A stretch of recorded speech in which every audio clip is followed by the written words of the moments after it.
Hi, Lab! Hi, good Good morning. morning. Nabayaran ko yung utang ko sa'yo, Lab. Mm. Ay, thank you. Kapera din. Thank you. So, tatanggapin mo talaga? Oh, utang mo to eh. Di ba may utang ka sa akin? Alam mo ba kung saan ko ginamit yung perang inutang ko sa'yo? Pinambili ko ng bigas. Pinang grocery ko. May parcel ka pang dumating. Binayaran ko.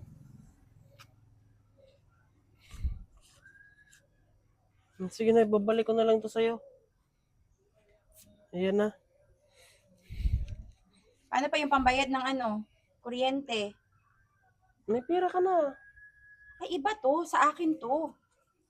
Pang budget. Eh, ano yung obligasyon mo dito? Yung pang budget sa bahay. Oh, sige, sige na, magbibigay na. Bilisan mo.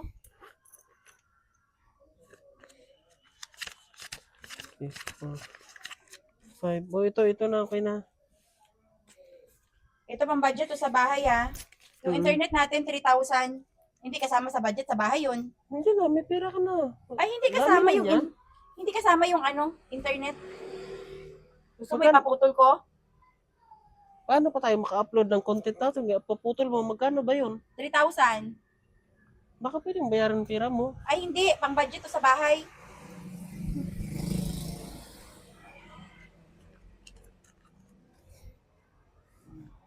Ayan. Sa susunod, pag nangutang ako sa'yo, wag mo akong sisingilin, ha. Binabayaran ka, tinatanggap mo pa. Anong klase ka? Oo na.